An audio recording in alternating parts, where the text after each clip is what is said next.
Hello and welcome to Flylat's developer video. As you can see, this is currently for CEOs only, so company owners. The reason why I haven't got that far yet to actually doing employees, which that will be done after the first test. I'm hoping to release this test this week for you guys to try while I'm on holiday, and when I'm back I'll be making adjustments and adding other features. So this is your main hub page for now. It will change. It will be a lot different in the future, as it's very basic and it's not very informative apart from things like hubs or whoever's been flying. This is going to be clogged up with a lot of features, so a lot of information, especially when someone's landing or you've got more than one, or if you've got loads of people flying for you and so on. So this will be kind of adjusted. This map in the future will be a lot different than it is now. At the moment it's showing where you are located, as in your main HQ.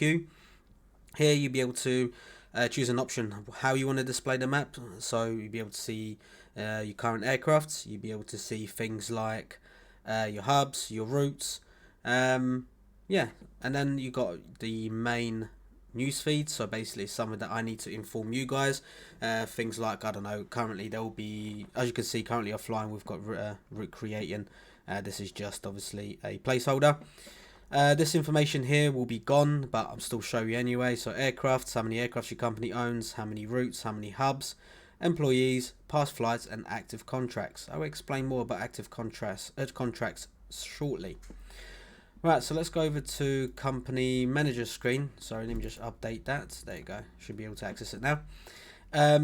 What you just saw, actually, I'm going to quickly show you. If I disable certain functions because they're under construction, or I'm editing some code to prevent any damages to your company, as in, you know, any errors, I can actually disable each function in the app itself. So at the moment, mail's not even done yet, so hence why it's giving me this warning.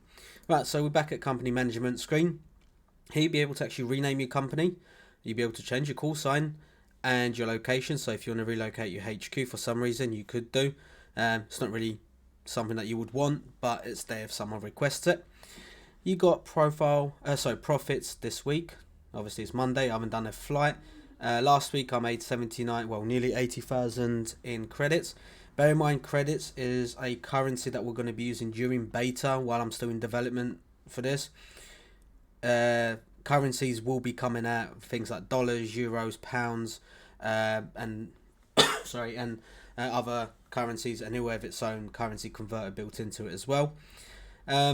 Economy and fees. So here, current bank balance. So this is the balance of the, let's just say, Flylat Bank. So all loans come out of here. Things like fees, taxes and parking fines will be added to this. So obviously you can see parking fees and stuff like that.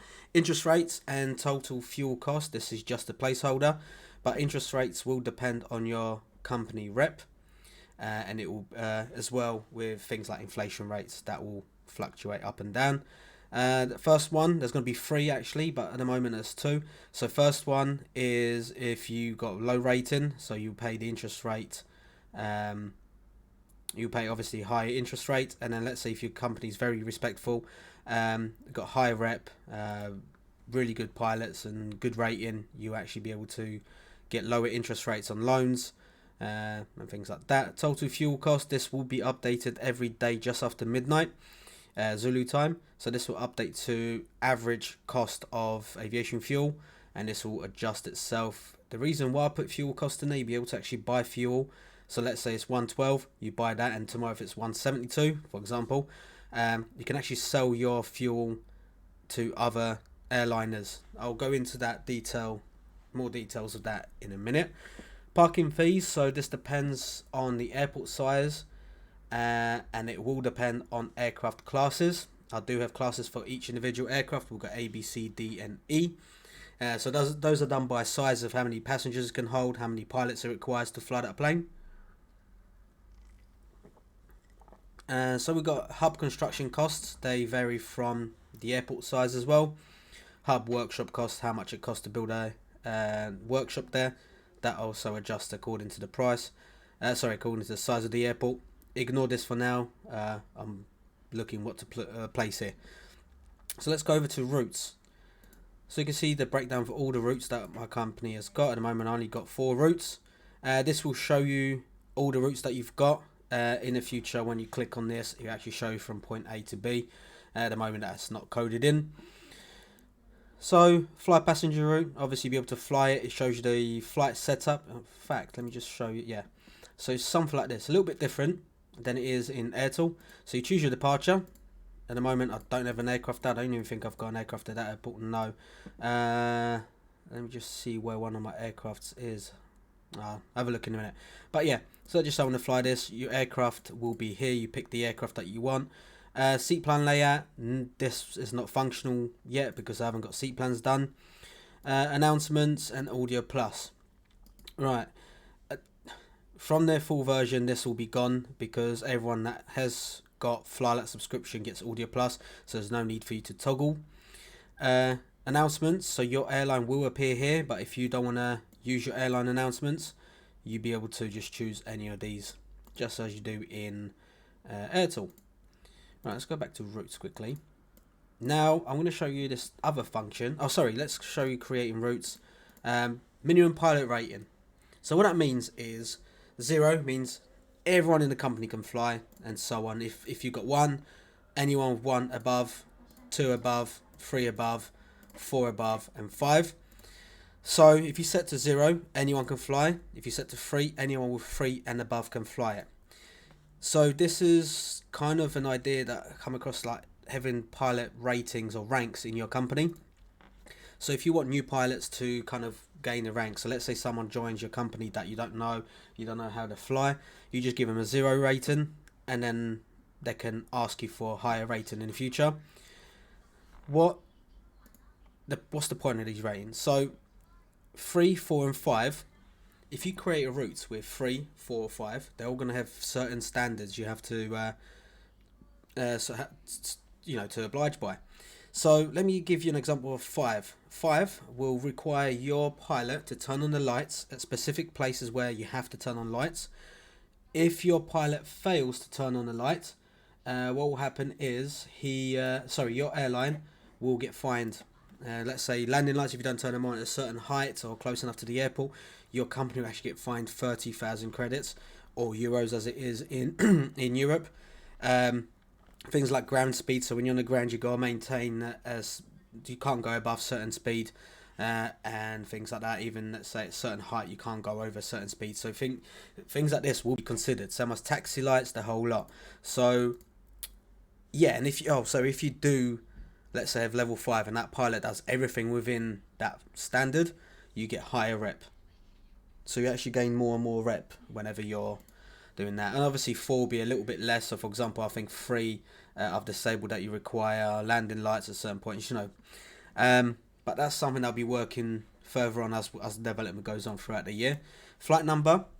So let's say if I do 7854, departure, let's do EGSS, which is Stansted, and let's say I want to fly to Lille. So what that will do now, when you got 7854 flight number, your return flight will be 7855. So it will add 1 number up. Flight numbers are unique to your company, so you won't be able to have the same flight number for the 2 different routes. And this is something that gets added on into the map. So when you're flying in Flylat, your map actually has got registration numbers and stuff like that. So when you load into the airport and so on, it's something for you to kind of number these routes by. So let's just create this route. It's going to cost us 22,500 to open this route. Route's created. So if you see here now, it's created that route, which is this one here.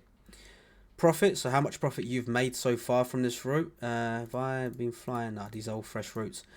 Distance, how far it is. Ticket price, so an average ticket price a passenger will pay, so it's 285 per passenger. Rank level required, and see how I told you about the flight numbers. So this flight number is HRN 7854. So it's your call sign, flight number, and you can see return flight is an extra number. Scheduled, I'll go into schedules in a minute. Type is PAX. At the moment you can only do passenger routes, however you'll be able to do cargo routes soon, and how many flights have been done on this specific route. What does schedule mean? So basically when you create a route, at the top you can see schedule. when you, let's say, let's put in some details quickly. When you at the moment schedule is not programmed in, but once you click on this, there will be two different features for you to choose from: twice a month or once a month. So, 4 times a month or once a month. So you're gonna have to do at least once a week if you do the 4 times a month. If you don't, then you get fined. If you do, you get increase in ticket revenue, and your rep goes up higher. But remember, those routes have to be created, and there will be a minimum amount of times you have to fly them. So you can't just do a flight and then close, because you get fined. You have to keep them open for a certain time. So you'll be contracted to keep them open for for longer than just 1 day, 2 weeks, a month, and so on. And then later on, you'll be able to create rosters. So if you've got a specific pilot that wants to do, let's say, for example, if he wants to do this flight, London to Frankfurt, he will just happily do that for you, as long as he does it 4 times a month, or once a month. It depends what function you choose. Right, now let's go down to set as contract. What does set as contract mean is, when I click on that, so I'll read this to you. Setting a route as a contract will allow any user in Airtel and Flylat to fly for your route. Great thing about this is that you will still earn profit and reputation. You will need an aircraft at the location for users to see this route. You'll still be able to fly this route as normal. So what that means is, so let's say you set this as contract, and I explain to you in Flylat at the moment, and I'll talk about the Airtel side of stuff in a second. So in Flylat, let's say you create a contract route. I can then choose to fly that route for you. And when I click yes, there you go. It asks how many times this contract can be done. So if I put 10 times, so every time I do this flight for you, it will go down by 1, and then so on, so on. You can then set how much you pay me per flight. So you could do 10,000 per flight. Yeah, so every time I do that flight for you, it'll be 10,000. Even if that flight will make you 25,000, you'll still get 25,000, but the person flying for you gets 10,000. However, if the profit is made let's say you made 8,000, you're actually going to be making a loss. So planning a contract is very, very useful. In fact, let me see if I disable that. There you go. I'll show you what that does in a second when we get to that. Right. Tools, refresh. Right, change flight number. So you'll be able to adjust flight number. At the moment, I think I've disabled it. Oh no, not this one. So you can actually readjust the flight numbers if you wanted to. Just a quick one for the people that are going to be testing the beta this week. When you get these pop-ups, just click on the outside of it. For now, set level requirements, so you can adjust the pilot ranking that's required. You got set as contract, which we've done already, and we can close route. Tools, so refresh, and obviously refresh here. Now let's head over to your fleet. So these are that explains why my aircrafts are not at a special location. So you can see these are 2 of my aircrafts that my company owns. So this one is here, and this one is here. Now you can sell the aircraft, you can scrap it, you can send it to workshop, and you can transfer it over. In fact, I think this one. Oh yeah, okay. So what this means is, so to sell an aircraft, obviously you've got 2 options. You've got sell to a dealer and sell to bank. The difference is dealer, once you sell it, so let's say I want to sell it for, I don't know, alright, let's just set the price to 20 million.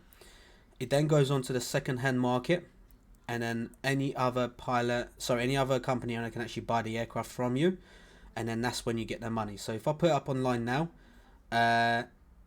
it will sell basically. Just imagine like an online store. Selling it directly to the bank will just literally sell it, and it will give you that profit that's estimated at.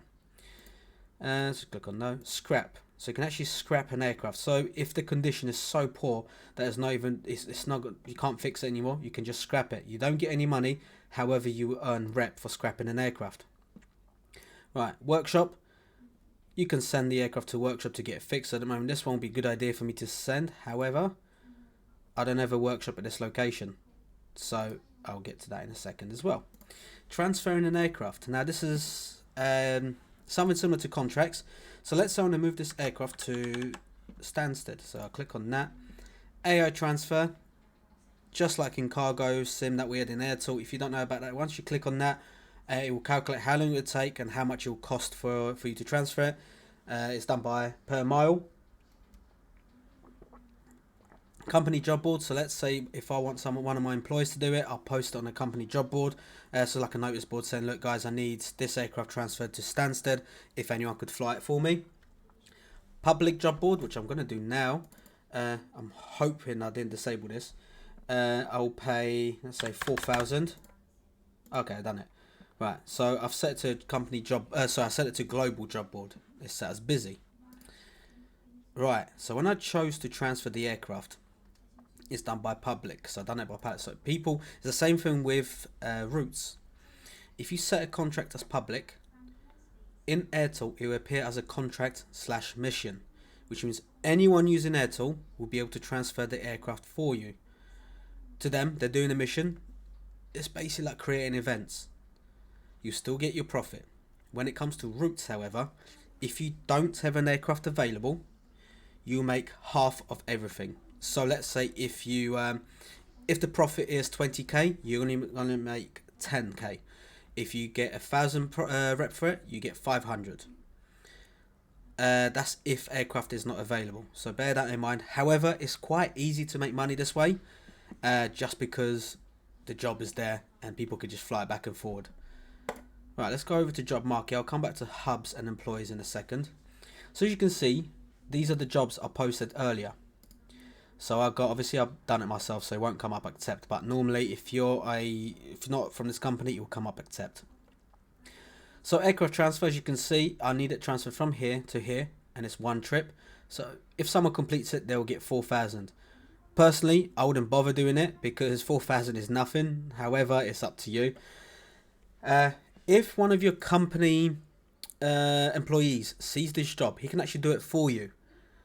All you do, you get that 4,000 back. So because obviously when you did create this job, the money comes off your account and goes into this like a holding deposit.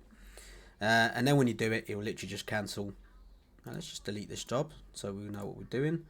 Right, now at the route, as you can see, trips 8. You can actually see my company jobs, so jobs that you've created, and you'll be able to see who's actually taken the job once we view it. And obviously no one's taken it, so there's no option who's taken it, but you'll be able to see the airline.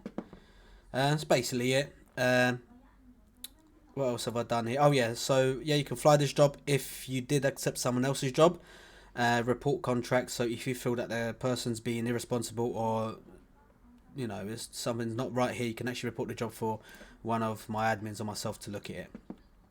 Right, let's go over to hubs.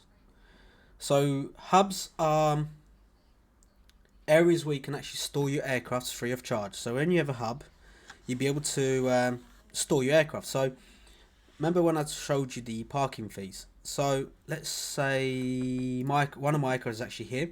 You can see parked aircraft actually shows you, and I think there's one here. Okay, yeah. So that means I'm not actually paying any parking fees because I've got my own hub there. In the long run, it's good because I know my other account I've accumulated about 10,000 parking fines already. So yes, it's costing me a lot. Connections, what the connections mean, how many routes are connected here. So here you can see there's 5 routes, there's one route, there's one route here, and there's none anymore, and I've cancelled that one as well. So it shows you a breakdown of that connections, total value of storage. So once you've got your storage, once cargo is introduced, it will calculate how much the value of everything here is. Location, obviously, no, you know what that is. Hub level, so they go from 1 to 10 at the moment. A hub level will depend what can you do in it. So for example, hub level 1, you can fix one aircraft at a time if you've already got a workshop, and it'll be the amount of aircraft you can store before you start getting charged for them. Hub services, so you've got workshop and fuel depot. So you can actually add, so if I go over to one I ain't got, so you can add a workshop, and I think I've disabled that. Yeah. So when you add a workshop, you can fix your aircrafts. When you hit a certain level of the hub, you can actually fix other people's aircrafts as well. So let's say I land at one of your airports. You can actually set how much it will cost for me to fix an aircraft at your place. So for each percentage of obviously my condition going up, you can charge me per percent. So it's another way of making money as well. So let's say, remember how I was in here, and when I clicked on my aircraft to send it to workshop and it said I didn't have it, there will be a menu that will come up saying you don't have a workshop, however there's other workshops available. There'll be a drop down, you click on one of these and it will show you how much it costs to fix at that airport. There could be people that are very generous and doing a very, very low price, or there could be some people that want to be helping other people and making their prices really, really high. So now that's something to consider as well. In the future, when cargo is available, you'll require resources if you want to fix aircrafts as well. I'm not sure if that's something I want to implement in the future, but that's something I'm considering. Do let me know in the comments below if that's something that you would like to see. Not sure if that's going to be everyone's cup of tea, but we'll see. Maybe fixing other people's aircrafts, you require a certain amount of, for example, engines, rubber, seats, tyres, the whole lot. You require certain parts, maybe metals as well. We'll see. I haven't got that far down the road. Fuel storage. So as you can see, I've got a fuel depot or fuel station.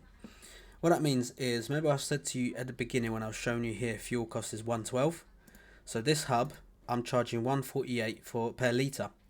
So someone could actually buy fuel for this price. Now imagine if the fuel price is 2.2 for example. That means I'm actually undercutting the global price market, or however you want to call it, which means people will be more willing to buy it from you. So it's better to buy very low and sell it up for a little bit of profit. So that's another way of making profit. Right, let's look at employees. At the moment, it's not really much I can show you here because I haven't really done this part yet. This won't be included in this week's / next week's beta test. However, you'll be able to recruit people. You'll be able to, so view the player's profile, you'll be able to track the flight, contact the user, obviously FIAM, hire agency. So this is where AI pilots will come in as well. So you'll be able to manage AI pilots. So you can actually build your own crew, which let me quickly enable this, but this is very, very early stages. Let me just crew builder. So let me just enable this. Let me reset. So crew builder. So this is going through all my crew. As you can see here, these are the pilots I've hired. This crew is not working at the moment, so let's just create a new crew. Select the captain. So I'm selecting this one. Yes, first officer. Some aircrafts will require 2 pilots, 3 pilots, or just 1. So you gotta make sure you attach it to the right aircraft. If I don't attach a first officer and I only got 1 pilot, you only be able to attach this crew to specific aircraft that can handle just 1. So let's do that. Leave blank. Cabin crew leader. So let's just add test. Obviously nothing else after that because there's no one available. And then you'll be able to mount that to a route and then set an aircraft to fly a route. So you could in theory make money while you're asleep. So you can just set, for example, let's say I want this. As you can see, assign route. So you'll be able to assign that route to a crew and then crew to an aircraft, that kind of stuff. I know it sounds a lot more complicated than it is, but I am working on I'm working on documentation, so be able to view it. And where is it?